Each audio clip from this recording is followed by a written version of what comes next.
फिर से हमारा एक नए वीडियो के साथ। ठीक है, तो इसमें हम क्या करेंगे भाई कि जो हमारा सेकेंडरी स्कूल एग्जामिनेशन के लिए मतलब कि हमारा जो बिहार बोर्ड का जो एग्जामिनेशन होने वाला है यानी कि मैट्रिक वाला जो 2026 में होने वाला है, उसके लिए बिहार बोर्ड का जो ऑफिशियल जो आपका ये मॉडल पेपर जारी किया गया था, उसका अब हम फुल एक वीडियो में सॉल्यूशन देने वाले हैं, वो भी बहुत कम समय में। ठीक है, तो इसको आप देख सकते हैं, फटाफट सिर्फ इसमें आंसर करेंगे, ज़्यादा कुछ विशेष हम लोग करने वाला नहीं है।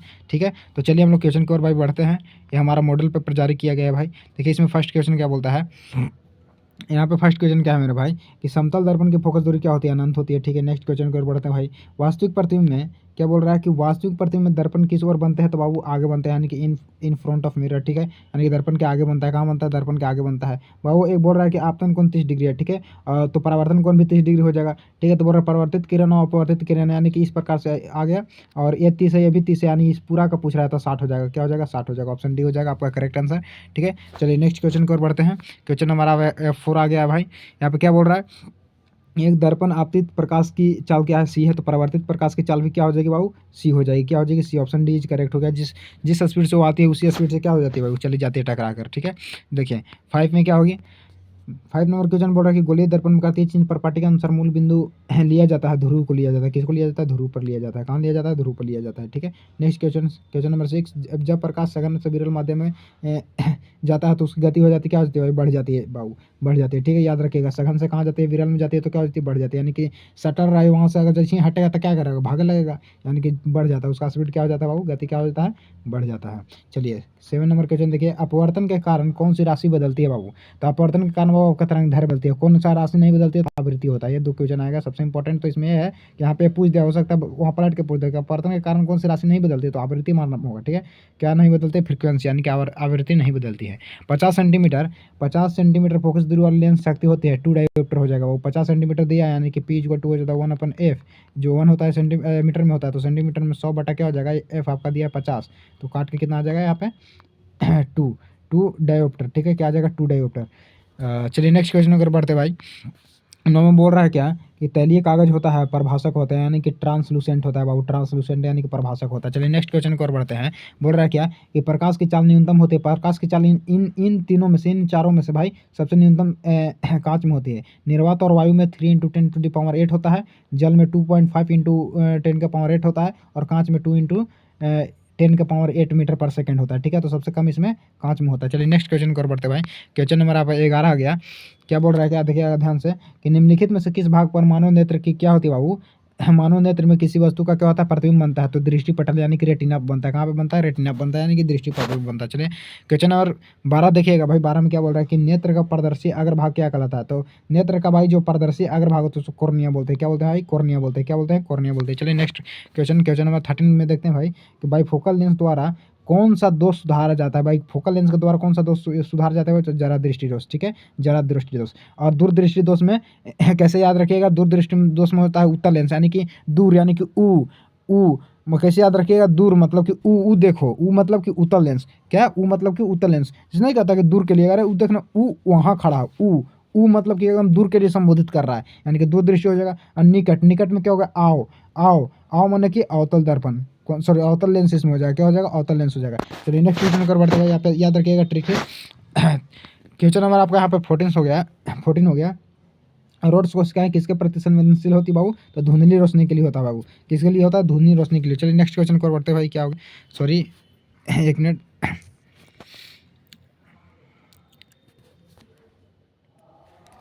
एक मिनट मेरे भाई, कहाँ पे हम लोग भाई थे, हाँ यहाँ पे तो धुंधली हो जाती है। इसके बाद फिर यहाँ पे देखिए भाई क्या बोल रहा है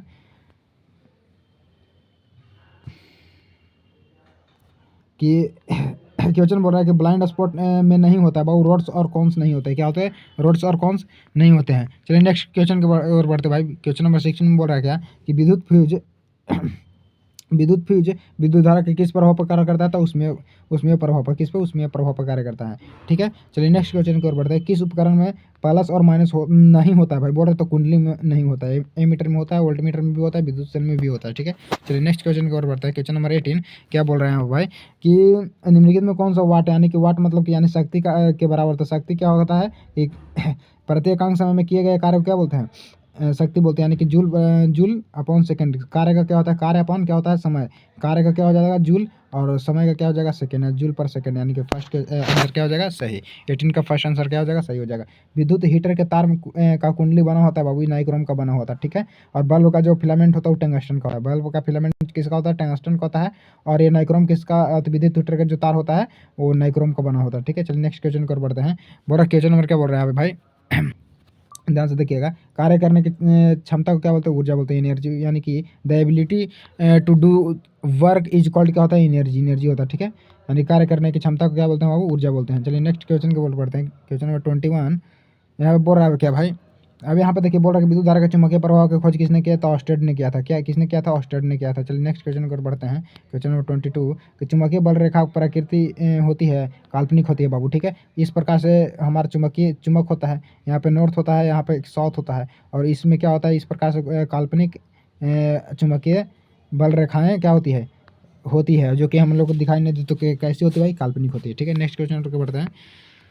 क्वेश्चन नंबर 23 में बोल रहा है भाई कि विद्युत धारा उत्पन्न करने की युक्ति को जनरेटर बोलते हैं, यानी कि कहाँ, यहाँ पे ए में, ऑप्शन ए में है, जनरेटर बोलते हैं, जिसको हम लोग जनरेटर, इंग्लिश में जनरेटर बोलते हैं। भाई बच्चा जनरेटर नहीं जान पाएगा, लेकिन जनरेटर बोलेगा तो समझेगा मास्टर जनरेटर होता है, अच्छा ये बात है ना।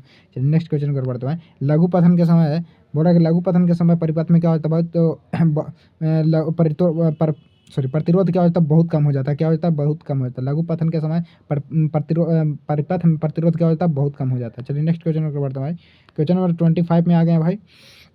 क्वेश्चन नंबर 25 में आ गए हैं भाई। यहाँ पे क्या बोल रहा है, जरा ध्यान सुनो कि नाभिकीय ऊर्जा प्राप्त करने हेतु आवश्यक है यूरेनियम आवश्यक है। क्या है, यूरेनियम आवश्यक है। चलिए क्वेश्चन नंबर 26 में देखिए, प्रकृति में पृथ्वी पर ऊर्जा का मुख्य स्रोत क्या है, तो बाबू सूर्य है। क्या है, सूर्य है। नेक्स्ट क्वेश्चन कर बढ़ते हैं भाई।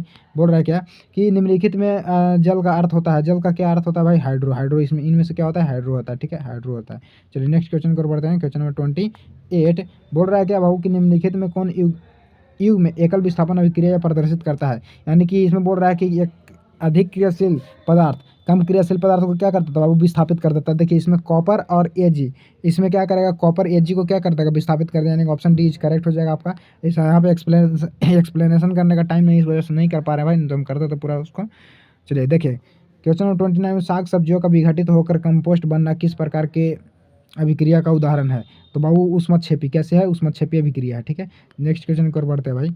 देखिए क्वेश्चन नंबर 13 बोल रहा है कि निम्नलिखित में कौन ऑक्सीकरण की क्रिया नहीं है, दहन ऑक्सीकरण की क्रिया है, शोषण ऑक्सीकरण की क्रिया है, क्योंकि ऑक्सीजन की आवश्यकता होती है, भोजन भी ऑक्सीकरण की क्रिया है, क्योंकि ऑक्सीजन की आवश्यकता होती है, क्या छपन में ऑक्सीजन की क्रिया नहीं होती, क्योंकि इसमें ऑक्सीजन की आवश्यकता नहीं होती, ठीक है। चलिए देखिए क्वेश्चन नंबर 31 ग्लूकोज का रासायनिक सूत्र निम्नलिखित में कौन है, तो C6H12O6। क्या है, C6H12O6 यहाँ पे है। और अगर आपका चीनी का दिया जाता है C12H22O11 होता है, 22O11 होता है। ये किसका होता है भाई, शुगर का होता है, यानी कि चीनी का होता है। चलिए नेक्स्ट क्वेश्चन को बढ़ते हैं। क्वेश्चन नंबर आपका हो गया यहाँ पे 32 में क्या बोल रहा है कि निम्नलिखित में कौन सा समीकरण संतुलित नहीं है बाबू, यहाँ पे 2 हाइड्रोजन है, यहाँ पर भी 2 हाइड्रोजन, ऑक्सीजन ऑक्सीजन तो सही है। यहाँ पे 2 पोटेशियम है, यहाँ पे कैल्शियम भी कितना है भाई, 2 है। यहाँ पे भी 2 पोटेशियम 2 कैल्शियम है, ऑक्सीजन 6 है, यहाँ पर भी ऑक्सीजन 6 भी सही है भाई। और यहाँ पे हाइड्रोजन 2 है, यहाँ पे हाइड्रोजन 2 है, क्लोरीन 2 है, यहाँ पे भी क्लोरीन 2 है, ये भी सही है भाई। यानी कि पक्का ये गलत है, यानी कि ऑप्शन डी इज क्या हो जाएगा, करेक्ट हो जाएगा। ऑप्शन डी इज करेक्ट होगा, क्वेश्चन का answer option D is correct हो जाएगा, ठीक है। चलिए नेक्स्ट क्वेश्चन को बढ़ते भाई। तो बोल रहा है 33 क्वेश्चन क्या बोल रहा है भाई कि कोई विलियन लाल लिटमस पत्र को नीला कर देता है, पीएच मान संभवता है, तो क्या हो जाएगा, 11 हो जाएगा। सबसे ये तो ट्रिकी क्वेश्चन होता है भाई, अगर 7 से कम ज़्यादा नजर आ रही सबसे पहले गलत आंसर हो जाएगा। अगर उसमें अगर मान लीजिए 7 से ज़्यादा ऑप्शन रहता तो 7 से कम वाला आंसर सही होता। और ऐसे भी लाल लिटमस पत्र यानी कि क्षारीय जो है, क्षार जो है लाल लिटमस पत्र को क्या कर देता है, नीला कर देता है। क्षार क्या कर देता है बाबू, लाल लिटमस पत्र को नीला कर देता है। चलिए नेक्स्ट क्वेश्चन को बढ़ते हैं। बोल रहा है क्वेश्चन में क्या भाई कि यसत पुष्प क्या कहलाता है भाई, जेड यानी कि जिंक ऑक्साइड कहलाता है। क्या कहलाता है, जिंक ऑक्साइड कहलाता है। चलिए नेक्स्ट क्वेश्चन पर बढ़ते हैं। यहाँ पे क्या बोल रहा है बाबू कि निम्नलिखित में कौन सा गैस शून्य पानी को क्या कर देता है, दूधिया कर देता है, यानी कार्बन डाइऑक्साइड। कौन कर देता है, कार्बन डाइऑक्साइड कर देता है बाबू। चलिए नेक्स्ट क्वेश्चन पर बढ़ते हैं भाई। क्वेश्चन नंबर 36 बोल रहा है क्या कि मधुमक्खियों के डंक में निम्नलिखित में से कौन सा अम्ल पाया जाता है, तो इसमें क्या होता है भाई, मेथनोइक अम्ल पाया जाता है। क्या पाया जाता है, मेथनोइक अम्ल पाया जाता है, ठीक है। चलिए नेक्स्ट क्वेश्चन पर बढ़ते हैं भाई। प्लास्टर ऑफ पेरिस का रासायनिक सूत्र पूछ रहा है। प्लास्टर ऑफ पेरिस का रासायनिक सूत्र क्या होता है भाई, CaSO4 5H2 ना, CaSO4 2H2 ना भाई, CaSO4 हाफ H2 होता है। क्या होता है, CaSO4 हाफ H2 होता है, याद रखिएगा, CaSO4 हाफ H2 होता है। और इसके बाद अम्ल अम्ल और क्षार आपस में अभिक्रिया करके बनाते हैं बाबू। अम्ल और क्षार आपस में अभिक्रिया कर लवण प्लस जल बनाते हैं। लवण प्लस क्या बनाते हैं? जल बनाते हैं, यानी कि ऑप्शन सी इज करेक्ट हो जाएगा। चलिए नेक्स्ट क्वेश्चन की ओर बढ़ते हैं भाई। देखिएगा भाई यहाँ पे नेक्स्ट क्वेश्चन क्या बोल रहा है आपका, ध्यान से देखिएगा। निम्नलिखित में कौन सा तत्व संयोजी इलेक्ट्रॉन की संख्या अधिक है? मतलब इनमें से बाबू संयोजी इलेक्ट्रॉन यानी कि वैलेंस इलेक्ट्रॉन किसका सबसे ज्यादा है? तो सिलिकॉन 14 होता है इसका, यानी कि लास्ट में आ जाएगा 4। इसका एल्यूमिनियम का 3 आ जाएगा, सोडियम का 1 आ जाएगा, और पोटेशियम का कितना आ जाएगा? सॉरी पोटेशियम बोल रहे, फास्फोरस का कितना आ जाएगा? तो फास्फोरस का कितना आ जाएगा बाबू? 5 आ जाएगा, यानी कि सबसे ज़्यादा किसका हो जाएगा? फास्फोरस का। ऑप्शन सी इज करेक्ट हो जाएगा, ठीक है।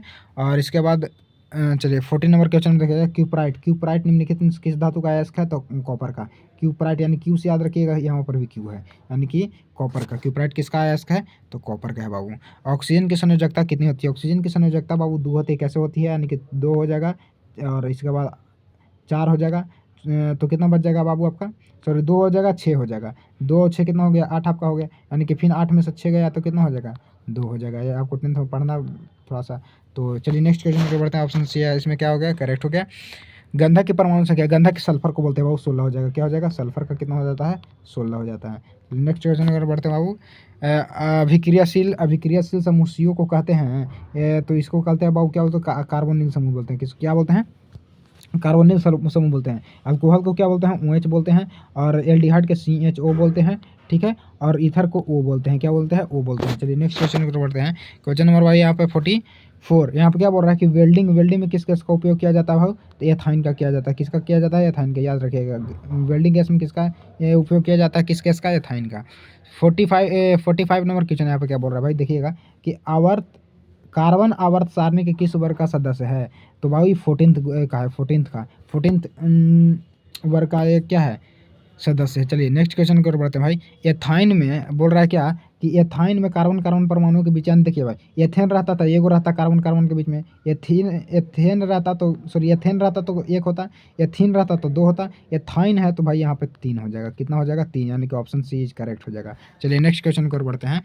क्वेश्चन नंबर 47 क्या बोल रहा है भाई कि निम्नलिखित में कौन सबसे अधिक क्रियाशील हैलोजन है? सबसे अधिक क्रियाशील हैलोजन क्या है भाऊ? तो आपका ये फ्लोरीन हो जाएगा। क्या हो जाएगा? फ्लोरीन हो जाएगा। चलिए नेक्स्ट क्वेश्चन की ओर बढ़ते हैं भाई।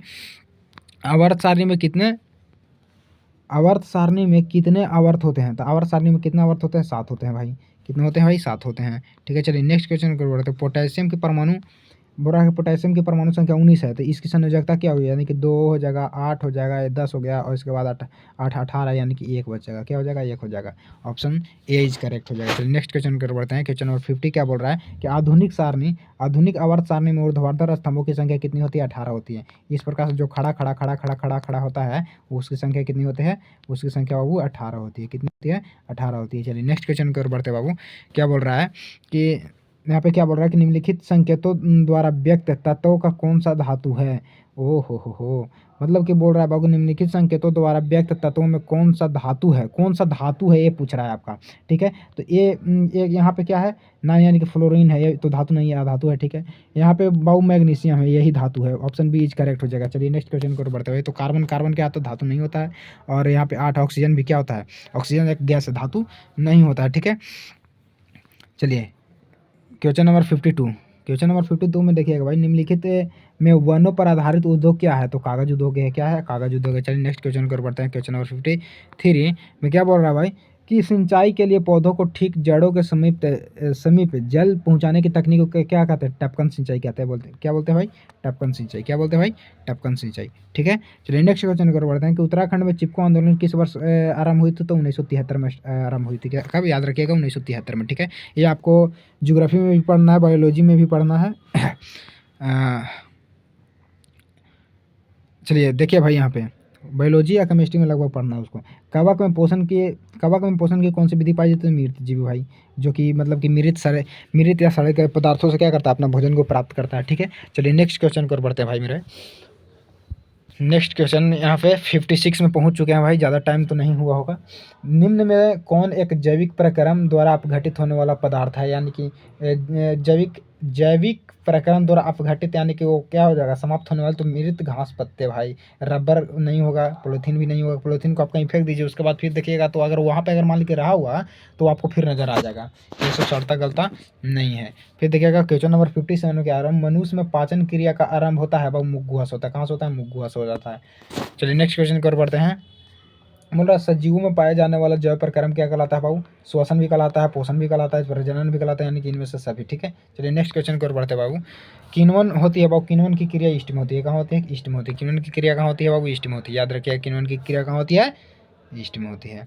यहाँ पर वायवीय श्वसन क्रिया में निम्नलिखित में से कौन सा गैस का प्रयोग किया जाता है, ऑक्सीजन के, यानी कि ये इसका डिफिनेशन ही होता है कि वायवीय श्वसन जो है ऑक्सीजन की क्या उपस्थिति में क्या होती है भाई, ऑक्सीजन की उपस्थिति में पूर्ण होती है। ठीक है, और इसका प्रथम चरण माइटोकॉन्ड्रिया में और सॉरी प्रथम चरण कोशिका द्वारा और दूसरा चरण इसका माइटोकॉन्ड्रिया में पूर्ण होती है। चलिए नेक्स्ट क्वेश्चन को बढ़ते हैं बाबू कि कोशिकीय ईंधन किसे कहा जाता है, कोशिकीय ईंधन बाबू ग्लूकोज को कहा जाता है, किसको कहा जाता है, ग्लूकोज को कहा जाता है। चलिए नेक्स्ट क्वेश्चन को बढ़ते हैं बाबू।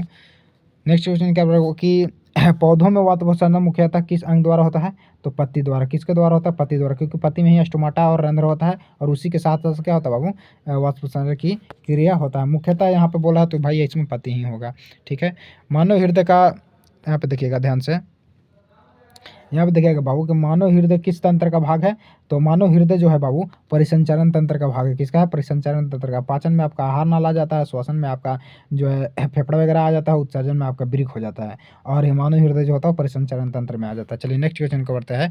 क्वेश्चन नंबर 54 यहाँ पे क्या बोल रहा है, निम्नलिखित में से कौन रक्त थाका बनाने में सहायक होता है भाई, प्लेटलेट्स। प्लेटलेट्स में एक विटामिन सॉरी एक हार्मोन पाया जाता है फाइब्रोनोजिन, क्या पाया जाता है, फाइब्रोनोजिन। इसी के मदद से क्या होता है बाबू, रक्त को थक्का बनने में क्या करता है, मदद करता है। ठीक है, चलिए नेक्स्ट क्वेश्चन की ओर बढ़ते हैं बाबू। क्वेश्चन नंबर 65 पादप अपशिष्ट संचित रहते हैं बाबू छाल में कि कोशिका रिक्तिकाओं में कि पत्तियों में कि इनमें से सभी, इनमें से सभी में पाया जाता है बाबू, कहाँ पाया जाता है, इनमें से सभी में पाया जाता है। ठीक है, चलिए नेक्स्ट क्वेश्चन की ओर बढ़ते हैं बाबू कि अमीनो अम्ल के विखंडन से क्या बनता है बाबू, NH3, यानी कि अमीनो अम्ल के विखंडन से अमोनिया बनता है, क्या बनता है, अमोनिया बनता है, क्या बनता है बाबू, अमोनिया बनता है, याद रखिएगा अमीनो अम्ल के विखंडन से क्या बनता है, अमोनिया बनता है। चलिए नेक्स्ट क्वेश्चन की ओर बढ़ते हैं बाबू। क्वेश्चन नंबर यहाँ बोल रहा है आपका 67 कि वृक्क का प्रधान कार्य क्या होता है बाबू, पाचन करना ना, प्रजनन करना ना, उत्सर्जन, यस उत्सर्जन होता है। क्या होता है बाबू, वृक्क का मेन कार्य क्या होता है बाबू, वृक्क का मेन कार्य होता है बाबू उत्सर्जन करना। चलिए नेक्स्ट क्वेश्चन की ओर बढ़ते हैं बाबू, क्या बोल रहे हैं यहाँ पे, हाँ इनमें से कौन पादप हार्मोन है बाबू, इंसुलिन हम लोगों को पता है, एस्ट्रोजन मतलब कि जीवों में पाया जाता है, यानी कि जीव मतलब कि जंतुओं में पाया जाता है, थायरॉक्सिन भी जंतुओं में पाया जाता है, साइटोकाइनिन क्या होता है, पादप हार्मोन है जो कि पौधों में पाया जाता है। ठीक है, चलिए नेक्स्ट क्वेश्चन की ओर बढ़ते भाई। फल को पकाने वाला हार्मोन क्या कहा जाता है, देखिए भाई ध्यान से, फल को पकाने वाला हार्मोन एथिलीन कहलाता है, क्या कहलाता है, एथिलीन, एथिलीन क्या कहलाता है, एथिलीन। नेक्स्ट क्वेश्चन की ओर बढ़ते बाबू। क्वेश्चन नंबर आपका यहाँ हो गया 70 में पहुंच चुके हैं, 10 क्वेश्चन और बच रहा है। मनुष्य में कपाल तंत्रिकाओं की संख्या कितनी होती है बाबू, 12 जोड़ी होती है। कपाल तंत्रिकाओं की संख्या कितनी होती है, 12 जोड़ी होती है। ठीक है, चलिए नेक्स्ट क्वेश्चन की ओर बढ़ते हैं बाबू। ये रुधिर चाप है, रुधिर चाप नियंत्रित करता है बाबू, रुधिर चाप को नियंत्रित कौन करता है बाबू, थॉमस द्वारा होता है कि अग्नाशय द्वारा होता है कि वृषण द्वारा होता है, ये एड्रिनल द्वारा होता है, किसके द्वारा होता है, एड्रिनल द्वारा, याद रखिएगा रुधिर चाप किसके द्वारा नियंत्रित होता है, एड्रिनल द्वारा। फिर यहाँ पे क्या बोल रहा है बाबू, ध्यान से देखिएगा कि हाइड्रा में प्रजनन किस विधि द्वारा होता है बाबू, तो मुकुलन विधि द्वारा होता है, किसके द्वारा होता है, मुकुलन विधि द्वारा। नेक्स्ट क्वेश्चन, क्वेश्चन नंबर 73 में पहुंच चुके हैं भाई। तो पुष्प में नर प्रजनन अंग को पुंकेसर कहते हैं, स्त्री और स्त्री वाला को स्त्री केसर कहते हैं, क्या बोलते हैं, स्त्री केसर बोलते हैं। चलिए देखिए भाई, शुक्राणु बनता है कहाँ बनता है, टेस्टिस में, यानी कि वृषण में बनता है, कहाँ बनता है, वृषण में बनता है। 75 नंबर क्वेश्चन में आप देखिएगा भाई, यहाँ पे बोल रहा है कि जीवों में उत्पत्ति के पहले पृथ्वी पर निम्नलिखित में से क्या नहीं था बाबू, तो ऑक्सीजन नहीं था। ऑक्सीजन जब आया उसके बाद धीरे धीरे क्या होगा, जीवों का उत्पत्ति प्रारंभ हुआ। ठीक है, चलिए क्वेश्चन नंबर 76 में देखिएगा भाई मेरे कि आर्कियो आर्कियोपटेरिक्स के संबंध में निम्नलिखित में कौन सा तथ्य है, तो यह एक जीवाश्म है, जीवाश्म है भाई, ये तो आउट ऑफ सिलेबस है, लेकिन कोई भी बात नहीं, पढ़ना है लेकिन हम लोग को जीवाश्म वगैरह के बारे में। और इसके जबड़े में दांत और उंगलियां के नख थे, इनमें डैन और पंख विद्यमान थे, इनमें से सभी हो जाएगा भाई। चलिए नेक्स्ट क्वेश्चन को बढ़ते हैं भाई। क्वेश्चन नंबर आपका हो जाएगा यहाँ पे 77, बोल रहा है क्या कि निम्नलिखित में कौन सा प्राणी अपना लिंग बदल सकते हैं बाबू, घोंघे जो होते हैं, क्या होते हैं, घोंघे जो होते हैं क्या करते हैं बाबू, अपना लिंग बदल सकते हैं। ठीक है, चलिए नेक्स्ट क्वेश्चन को बढ़ते हैं। क्या बोल रहा है भाई यहाँ पे कि निम्नलिखित में से कौन पर्यावरण के अंतर्गत आते हैं बाबू? तो ये जल मंडल भी आता है बाबू, स्थल मंडल भी आता है और वायुमंडल भी आता है, तो यानी कि इनमें से सभी हो जाएगा। क्या हो जाएगा बाबू? ऑप्शन क्या हो जाएगा? ऑप्शन डी इज करेक्ट हो जाएगा। चलिए नेक्स्ट क्वेश्चन को बढ़ते भाई।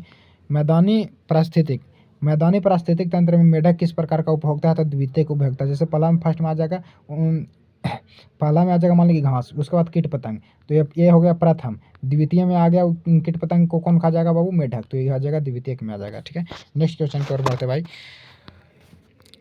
80 नंबर क्वेश्चन है, ये लास्ट क्वेश्चन है भाई। निम्नलिखित में से कौन एक जैव अनिम्नीकरण पदार्थ है? तो भाई डीडीटी। क्या हो जाएगा? डीडीटी। भाई यहाँ पे हमारा 80 में आप कितना बना पाए हैं, जरा बताइएगा जरा। 80 में आप कितना मार्क्स आपका आ पाया है? कमेंट भाई बिल्कुल कीजिएगा। ठीक है, और कितना आपका सही हुआ है। तब तक के लिए भाई जय हिंद। वीडियो के करते हैं भाई यहीं पे एंड।